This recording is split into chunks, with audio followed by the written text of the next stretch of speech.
성경으로 풀어보는 일터 신학 17강 흩어진 교회에서 실천하는 일터 소명 서신서 1. 바울 서신을 중심으로 구성된 서신서에는 일터 신학의 핵심적 교훈들이 담겨 있습니다. 사도들이 여러 지역에 있는 모인 교회의 구성원들에게 흩어진 교회의 의미를 가르쳤습니다. 또한 서신서에는 비전과 소명, 일의 목적, 삶의 균형, 행함으로 입증하는 믿음 등 일터신학의 여러 교훈들이 담겨 있습니다. 일터신학 17강에서는 흩어진 교회의 개념과 일터소명에 대해 서신서를 중심으로 살펴보겠습니다. 월드노스에서 자연주의적 삶을 살았던 미국의 사상가 헨리 데이비드 소로가 1846년에 노예제도와 멕시코 전쟁에 반대하며 인두세 납부를 거부해 투옥되었습니다. 그 소식을 듣고 유명한 시인이자 사상가인 랄프 waldo 에머슨이 찾아왔습니다. 소로는 에머슨으로부터 많은 정신적 영향을 받았고 잡지 편집을 도운 적도 있어서 그를 스승처럼 모셨습니다. 면회온 에머슨이 농담조로 소로에게 물었습니다. 자네 왜 감옥에 있는가? 그 속에 들어앉아 뭘 하고 있나? 그러자 소로가 대답했습니다. 선생님은 왜 감옥 밖에 계십니까? 거기서 뭐 하고 계십니까? 그 말을 듣고 에머슨은 사상가로 알려진 자신이 정말 참된 사상을 가졌는지 가치 있는 인생을 살고 있는지 크게 가책을 받았다고 합니다. 오늘 세상 속에서 우리가 어떤 정체를 가지고 살아가는지 질문해 보아야 합니다. 베드로는 여러 지역에 흩어져 있는 교회들의 서신을 보내면서 이렇게 말합니다. 예수 그리스도의 사도 베드로는 본도, 갈라디아, 갑바도기아, 아시아와 비두니아에 흩어진 나그네 곧 하나님 아버지의 미리 아심을 따라 성령이 거룩하게 하심으로 순종함과 예수 그리스도의 핏부림을 얻기 위하여 택하심을 받은 자들에게 편지하노니 은혜와 평강이 너희에게 더욱 많을지어다. 삼위일체 하나님으로 인해 택함받고 구원받아 은혜와 평강을 누리는 그리스도인의 정체를 말합니다. 그리고 여러 지역에 흩어진 나그네라고 말합니다. 본도, 갈라디아, 갑바도기아, 아시아와 비두니아 등의 지리적으로 흩어져 있는 성도를 말합니다. 여기서 흩어진 자나 나그네라는 두 단어는 팔레스타인에 살던 유대인들과는 달리 이방 땅에 살던 유대인들을 특별하게 가리킵니다. 흩어짐의 강조점이 있긴 하지만 이 말은 오늘 우리 시대에 세상 속에서 살아가는 크리스천의 정체성과 연관됩니다. 우리는 이미 하나님 나라에 살고 있지만 장차 임할 새 하늘과 새 땅을 고대하며 세상에 흩어져 여행객으로 살아가는 사람들입니다. 우리의 시민권이 하늘에 있고 그리스도를 기다리는 우리 정체에 대해 바울이 말했던 표현과도 통합니다. 사도 바울도 고린도 교회에 편지하면서 이렇게 말합니다. 고린도에 있는 하나님의 교회 곧 그리스도 예수 안에서 거룩하여지고 성도라 부르심을 받은 자들과 또 각처에서 우리의 주 곧 그들과 우리의 주 대신 예수 그리스도의 이름을 부르는 모든 자들에게 베드로가 택하심을 받은 자에 말하는 것처럼 바울도 고린도에 있는 하나님의 교회가 성도라 부르심 받고 예수 그리스도의 이름을 부르는 자들이라는 모인 교회 성도의 정체를 말하고 있습니다. 또한 바울도 각처에서라고 여러 곳에 흩어져 있는 교회의 정체를 말합니다. 우리가 하나님의 교회를 구분할 수 있습니다. 유형교회와 무형교회로 구분합니다. 무형교회가 더 본질적이고 포괄적입니다. 또한 오늘 우리가 속한 교회는 전투적 교회입니다. 예수님이 재림하시기 이전에 사탄과 싸워야 하는 교회입니다. 주님의 재림 후에는 승리적 교회를 경험하게 될 것입니다. 또 한 가지 구분이 바로 모인 교회와 흩어진 교회의 구분입니다. 조직신학의 교회론에서는 신학이론이 아닌지 모르겠지만 일터신학에서는 이 구분이 중요하다고 봅니다. 시간적이거나 형태적 구분만이 아니라 신학적 함의가 담겨 있습니다. 흩어진 교회의 중요성에 대한 깨달음은 초기 교회와 중세 교회 시대를 거친 후 종교개혁 시대가 되어서야 인식되었습니다. 잘 알려지지 않았지만 중요한 작은 사건이 있었습니다. 1520년에 종교개혁자 마르틴 루터가 쓴 교회의 바벨론 유수의 혁명적인 글을 읽고 경악한 두 명의 젊은 네덜란드 사제들이 있었습니다.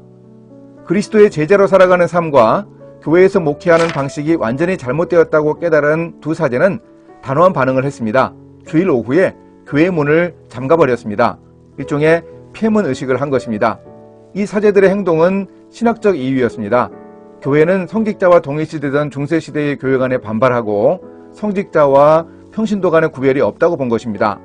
이제 모인 교회에서 예배드렸으니 하나님의 사람들은 세상이라는 흩어진 교회에서 성도의 역할을 다하며 살아야 한다는 의미로 교회 문을 닫은 것입니다.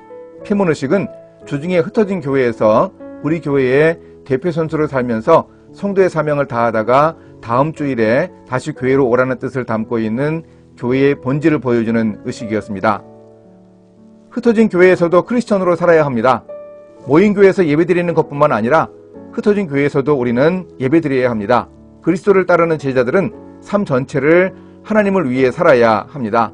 농부는 쟁기를 잡고 벽돌공은 흙손을 잡은 손으로, 화가는 캔버스 앞에서, 셰프는 주방에서, 판사는 법정에서, 부모는 아기 침대 옆에서 자신의 소명을 따라 매 순간에 그리스도의 주되심을 증거하라는 의미였습니다. 예전에 인천에 있는 한 교회에서 일터사역 강의를 마친 후 담임 목사님이 하나님이 만드신 중요한 세 기관에 대해 잠시 하신 말씀이 인상적이었습니다. 가정과 일터와 교회인데 그 중에 첫째가 바로 가정이라고 했습니다. 하나님이 세우신 귀한 기관인 가정을 잘 세워가는 일에 힘써야 한다고 강조했습니다. 두 번째 기관이 바로 일터인데 일터를 하나님이 보내신 사역지로 알고 잘 세워나갈 때 하나님이 주신 사명을 다하는 것이라고 강조했습니다. 그리고 세 번째 기관이 교회라고 했습니다. 교회는 성도들이 가정과 일터에서 하나님의 사람으로 살아갈 수 있도록 양육하고 훈련하는 역할을 한다고 정의했습니다. 또 한 번은 대전에 있는 한 교회의 목사님이 모인 교회와 흩어진 교회에 두 담임 목사가 있다고 하는 이야기에 공감했습니다. 크리스천은 두 교회를 다녀야 한다는 겁니다. 눈에 보이는 교회, 즉 모인 교회가 있고 흩어진 교회, 즉 가정과 학교와 일터 등 성도들의 삶의 현장이 또 하나의 교회라고 했습니다. 모인 교회의 담임 목사는 아무개 목사 자신이고 흩어진 교회의 담임 목사는 교회의 교우들이라고 했습니다. 이 목사님도 성도들이 모인 교회에서 양육받고 훈련받아서 흩어진 교회의 목사로 세상에 나가 사역하라고 제안했습니다.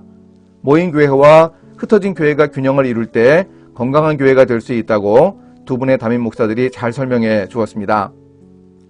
지난 2002년 캐나다 밴쿠버에서 열린 일터사역 컨퍼런스에 참석했던 일터개발원 이사장 방성희 목사님께 들은 이야기입니다. 선택 강의를 하던 브룬스위크 장로교회 해리 하인츠 목사님이 교회를 소개하는 동영상을 보여주었습니다. 그런데 교회의 건물이나 주일에 예배드리는 모습이 나오지 않았습니다. 그 교회 성도들이 월요일에 출근하는 장면으로 시작해서 일터에서 일하는 모습을 다양하게 보여주고 가족들과 함께 지내는 모습을 보여주고 나자 동영상이 끝났습니다. 그러자 하인츠 목사는 브룬스위크 장로교회 성도들이 주일에는 교회당에 나와 함께 예배를 드린다고 말로 설명을 했습니다. 세상 속에서 성도들이 드리는 삶의 예배를 잘 표현한 교회 홍보 동영상이었습니다. 모인 교회보다도 흩어진 교회를 강조했죠. 만약 교회가 무엇인가 라는 질문을 받는다면 어떤 대답을 하시겠습니까? 조금 구체적으로 교회가 어디에 있느냐라는 질문이 더 적합하겠습니다. 교회는 어디에 존재합니까? 단 시간에 따라 다릅니다. 교회는 건물만이 아닙니다. 주일에는 틀림없이 교회당 안에 교회가 있습니다. 우리 성도들이 그곳에 모여서 예배를 드리기 때문입니다. 월요일부터 토요일까지 교회는 흩어진 성도들이 머물러 있는 가정과 일터와 세상에 있습니다. 이 교회를 흩어진 교회라고 이름 붙일 수 있습니다. 그러면 세상에서 성도들은 무엇을 합니까? 바로 예배를 드리는 것입니다. 사도 바울이 말합니다. 그러므로 형제들아, 내가 하나님의 모든 자비하심으로 너희를 권하노니 너희 몸을 하나님이 기뻐하시는 거룩한 산 제물로 드리라. 이는 너희가 드릴 영적 예배니라. 흩어진 교회에서 드리는 영적 예배가 중요합니다. 마르틴 루터는 하녀가 요리하고 청소하는 집안일을 할 때 하나님 명령으로 그 일을 잘하면 그것이 수도사나 수녀가 하는 섬김과 봉사의 일과 다르지 않다고 말했습니다. 루터는 직업을 소명으로 보았습니다. 흩어진 교회에서 하는 일과 모인 교회에서 하는 일이 본질상 차이가 없이 하나님이 칭찬하시는 일이라고 보았습니다. 그리고 이렇게 말합니다. 세상에 하나님을 섬기는 일이 아닌 것이 없고 교회뿐 아니라 집, 부엌, 광, 작업장, 논밭까지도 하나님을 섬기는 장소가 될 수 있다. 루터는 교회만이 아니라 일상의 장소에서도 동일하게 하나님을 섬긴다는 일상의 예배를 강조했습니다. 물론 루터는 직업만 소명이라고 본 것은 아닙니다. 각 사람은 부르심을 받은 그 부르심 그대로 지내라라는 고린도전서 7장 20절 말씀을 해석합니다. 아버지와 어머니, 아들과 딸의 위치에서 교회 구성원, 국가 구성원 등 삶의 구체적 상황 속에서 주어진 일을 수행하는 것이 소명이라고 강조합니다. 루터에 따르면 소명은 일터만이 아니고 인생 전반의 일상으로 확대됩니다. 우리는 우리의 일터에서 우리가 하는 일에 대해 분명한 목적을 가지고 있어야 합니다. 당신은 왜 일하십니까? 질문 받는다면 어떻게 대답하시겠습니까? 영국의 성 요한교회 건축 현장에서 한 기자가 인부들에게 동일한 질문을 했습니다. 지금 당신은 무엇을 하고 있습니까? 한 사람이 대답했습니다. 보다시피 먹고 살려고 일하지요. 돈 때문에 일한다고 했습니다. 또 다른 인부에게 묻자 대답했습니다. 이게 내 직업이니 일하는 거죠. 이 사람은 직업의식은 있었습니다. 또 다른 인부에게 묻자 그는 말합니다. 하나님의 교회를 짓고 있습니다. 이 사람은 하나님이 자신의 일을 통해 주신 사명을 잘 인식하고 있었습니다. 우리가 일하는 목적을 세 가지의 M 중에서 하나를 고른다고 생각하면 안 됩니다. 돈도 필요하고 인생의 의미도 중요합니다. 하나님을 모르는 사람들도 이렇게 인생의 보람과 의미를 위해 일하는 사람들이 있습니다. 우리 그리스도인들은 놓치지 말아야 할 것이 있습니다. 바로 미션, 사명입니다. 골로새서 3장에서 바울이 말하고 있는 대로 사람을 기쁘게 하는 자와 같이 눈가림만 하지 말고 주를 두려워하여 성실한 마음으로 일해야 합니다. 무슨 일을 하든지 마음을 다하여 죽게 하듯 하고 사람에게 하듯 하지 말아야 합니다.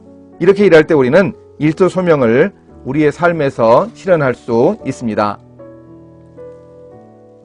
수용소에서 아침에 눈을 뜨니 몸이 으슬으슬하여 어떻게 하루를 보내나 고민하던 이반 데니소비치 슈오프의 이야기로 시작되는 소설이 있습니다. 알렉산드르 솔제니친 자신이 경험했던 수용소의 생활을 다룬 작품 중 하나인데 이반 데니소비치 수용소의 하루라는 책입니다. 이 소설은 진정한 행복에 대해 알려주기도 하지만 이 책은 일터 사역을 담고 있다고 생각합니다. 소설의 마지막 부분에 나오는 하루의 이야기는 소설의 내용을 압축적으로 잘 보여주고 있습니다. 슈오프는 아주 흡족한 마음으로 잠이 든다. 오늘 하루는 그에게 아주 운이 좋은 날이었다. 영창에 들어가지도 않았고 사회주의 생활단지로 작업을 나가지도 않았으며 점심때는 죽 한 그릇을 속여 더 먹었다. 그리고 반장이 작업량 조정을 잘해서 오후에는 즐거운 마음으로 벽돌 쌓기도 했다. 줄갈 조각도 검사에 걸리지 않고 무사히 가지고 들어왔다. 저녁에는 채자리 대신 순번을 맡아주고 많은 벌이를 했으며 입담배도 사지 않았는가. 그리고 찌뿌드드 하던 몸도 이젠 씻은 듯이 다 나았다. 눈앞이 캄캄한 그런 날이 아니었고 거의 행복하다고 할 수 있는 그런 날이었다. 이반 데니소비치 슈오프는 10년을 꽉 채운 기간 윤년이 들어있는 새해의 3일까지 더해서 3653일을 수용소, 이 소련의 굴락에서 보냈습니다. 당시 수많은 사람들이 그랬듯이 특별한 범죄를 저지른 것도 아니었던 평범한 사람이었지만 스탈린 공포 정치의 희생물이 되었습니다. 수용소 안에서 살던 죄수들의 삶은 반복되는 하루하루의 먹을 것, 입을 것, 일할 것 등 잔잔한 일상에 대한 관심에 집중되고 있었습니다. 왜 일하고 살아가는가? M으로 시작하는 영어 단어로 대답할 때 호구지책인 돈에 초점이 맞추어진 생활이었습니다. 인용한 부분에서 흡족하게 잠들었고 운이 좋았다고 자평하는 일이 바로 그런 일상의 기쁨을 잘 묘사해 줍니다. 그런데 우리가 주목해야 할 부분이 있습니다. 반장이 작업량 조정을 잘해서 오후에는 즐거운 마음으로 벽돌 닦기도 했다라는 한 줄 문장입니다. 슈오프는 흑손을 따로 빼어 감추어 두면서 자신의 작업 전문성을 확보하고 혹한 속에서 놀랍도록 일에 몰두합니다. 그 이야기하는 부분이 정말 아주 멋지게 일하는 모습을 묘사하고 있습니다. 그 대목을 한번 살펴보겠습니다. 이제 슈오프의 눈에는 아무것도 들어오지 않는다. 눈부신 햇살을 받고 있는 눈 덮인 벌판도, 신호를 듣고 몰려나와 작업장을 이리저리 왔다 갔다 하는 죄수들도, 슈오프는 오직 이제부터 쌓아올릴 벽에만 온 신경을 집중했다. 망치의 날과 등을 교대로 휘두르면서 얼음을 깨기 시작한다. 얼음 조각들이 사방으로 흩어지고 얼굴에도 튄다. 그는 아무 생각도 없이 온전히 일에만 열심이다. 그런데 이전에 이곳에 벽돌을 쌓던 사람이 누구였는지 모르지만 솜씨가 서투른 때문이었는지 성의가 없었던지 엉망이다. 어쨌든 지금 슈오프는 남이 쌓다가 그만둔 것이긴 하지만 온 힘을 기울여 제대로 만들어 보려고 애를 쓰고 있는 중이다. 움푹 들어간 곳은 한 줄로 대본에 평평하게 할 수는 없는 노릇이고 세 줄을 더 올린 다음에 모르타르를 듬뿍 얹어서 고르게 해야 할 것 같다. 어이! 하고 아래층에서 파블로가 소리친다. 거기 위층 사람들 살아있어요? 모르타르 올라가요? 슈오프는 움찔해서 식은땀을 닦아낸다. 아직 가늠줄도 못 쳤는데 벌써 올라온단 말이야. 숨이 가빠온다. 가늠줄을 하나하나 치다가는 안 되겠다. 미리 3개를 쳐둬야겠다. 슈오프는 능수능란하다. 벽돌 모양도 가지각색이다. 귀퉁이가 떨어져 나간 놈이 있는가 하면 위아래가 구부러져 있다거나 혹이 붙은 것도 있다. 슈오프는 벽돌 모양을 보고 빨리 판단해서 어떻게 어디에 놓아야 할지를 결정한다. 벽의 어느 부분이 어떤 벽돌을 원하는지 파악할 수 있을 정도다. 작업이 진행된다. 2층만 더 쌓으면 예전에 잘못 쌓아놓은 것도 바로잡을 수 있을 것이고 그런 다음에는 훨씬 수월하게 작업이 진행될 것이다. 지금은 정확하게 잘 살펴야 한다. 슈오프와 다른 벽돌공들은 아예 추위도 잊어버렸다. 빨리 일을 하느라고 서두르다 보니 몸에 땀이 다날 정도로 더워진다. 이것이 첫 번째 더위다. 보온용 더덕과 겉옷 그리고 위아래 속옷까지 모두 땀에 젖었다. 그러나 잠시도 쉬지 않고 일을 하는 동안 두 번째 더위가 온다. 이번에는 젖었던 땀이 마르기 시작한다. 발가락이 시린 것도 잊어버릴 정도다. 이 사실은 아주 중요하다. 다른 것은 전혀 문제되지 않는다. 바람이 강하게 분다고는 하지만 벽돌 쌓는 일을 방해하지는 못한다. 알렉산드르 솔제니친의 소설 이반 데니소비치 수용소의 하루에서 이렇게 열심히 신명나게 일하는 슈오프는 벽돌 쌓기를 본래부터 해왔던 사람이 아닙니다. 그의 고향에 있던 건물들은 모두 목조 건물들이었습니다. 수용소에서 강제노동으로 벽돌 쌓는 일을 하게 되었는데도 슈오프는 자신의 일을 이렇게 멋지게 감당했습니다. 슈오프는 일하는 목적의 두 번째 M인 의미를 추구하는 삶을 잘 보여주었습니다. 수용소 생활을 하고 강제노역을 하지만 슈오프는 남은 모르타르를 버리라는 반장의 말에도 버리지 않고 끝까지 남아서 일을 마무리했습니다. 그렇게 하루 종일 허리 한번 제대로 못 펴고 일하고 난 다음에 축축한 장갑을 낀 채 구멍난 펠트 장화를 질질 끌고 추운 바람 속을 뛰어다녔습니다. 이렇게 이반 데니소비치 슈오프는 하루의 일을 통해 인생의 보람을 찾았습니다. 그런데 이렇게 보람되게 일만 하면 끝일까요? 일하는 목적에 세 번째 M이 남아있습니다. 사명입니다. 소설 속에서 슈오프는 동료 죄수이지만 동경하기도 하는 침례교도 알료시카를 통해 이 사명을 확인할 수 있었습니다. 침례교도라는 신앙적 이유로 수감된 알료시카는 기도로 하루를 시작합니다. 수첩에 깨알 만한 글씨로 적은 복음서를 읽다가 가끔 소리내어 읽으면서 전도하려는 열정을 가진 사람입니다. 그런데 단순한 종교적 티만 내는 것이 아니라 진정한 크리스천의 모습을 보여줍니다. 알료시카는 누가 무슨 부탁을 해도 싫다는 내색을 하는 법이 없다고 묘사합니다. 벽돌 쌓기를 할 때도 제대로 일하지 않는 한 동료 대신에 이미 일을 마친 알료시카에게 슈오프가 일해달라고 부탁을 했습니다. 그러자 기꺼이 함께 해주는 사람이었습니다. 영창에 가지 않은 것을 감사한다면서 기도하는 이 슈오프의 말을 지나치지 않으면서 알료시카는 자유를 원하는 기도를 드려서는 안 되고 영혼에 관한 기도를 드려야 한다고 슈오프를 설득합니다. 감옥에 있는 것을 즐거워하고 자신의 영혼에 대한 생각을 할 수 있는 곳이 수용소라고 말합니다. 그런 알료시카를 보면서 슈오프는 알료시카가 거짓말을 하는 것이 아니고 정말 그의 목소리와 눈을 보면 알료시카는 감옥에 있는 것을 즐거워하고 있는 것처럼 보인다고 생각합니다. 결국 슈오프도 알료시카가 수용소 안에서도 하나님의 뜻대로 살며 인생의 사명을 다하고 있다고 인정한 셈입니다. 자연스럽게 사람들은 혹시 솔제니친이 수용소 생활을 하면서 알료시카 캐릭터의 모델이 될 만한 사람을 만난 것은 아닌지 상상할 수 있습니다. 솔제니친이 있던 수용소에 보리스 코른펠드 박사가 수감되었습니다. 그는 당시 소련에 살던 유대인 의사였습니다. 이 사람은 스탈린도 신이 아닌 인간이었다라고 말한 채로 체포되어서 강제노동 수용소에 수감되었습니다. 의사였던 코른펠드에게 수용소가 맡긴 일은 죄수들이 병원에서 죽지 않고 노동력을 제공하는 임무를 충실히 완수하게 하는 일이었습니다. 죄수가 건강하든 그렇지 않든 웬만하면 의료카드에 건강하다고 적어서 죄인들을 작업장으로 보내도록 압력을 받았습니다. 의사로서 갈등하던 어느 날 코른펠드는 동료 죄수에게 복음을 전해 듣고 예수님을 믿었습니다. 코른펠드는 자신이 복음의 빚진 자임을 깨닫고 환자들을 정성을 다해 치료하기 시작했습니다. 그리고 수용소 사람들을 몹시도 괴롭히던 간수가 다쳐서 의무실에 왔는데 순간적으로 혈관 봉합 수술을 하면서 속에서 혈관이 터지게 해서 아무도 모르게 죽게 하고 싶은 유혹을 받았습니다. 하지만 이내 기도한 후에 마음을 고쳐먹었습니다. 그렇게 회심한 코른펠드는 약품을 낭비하고 환자들에게 관대하다며 수용소 측의 경고를 몇 차례 받기도 했습니다. 또한 코른펠드는 대장암에 걸린 젊은 죄수를 수술해 주었습니다.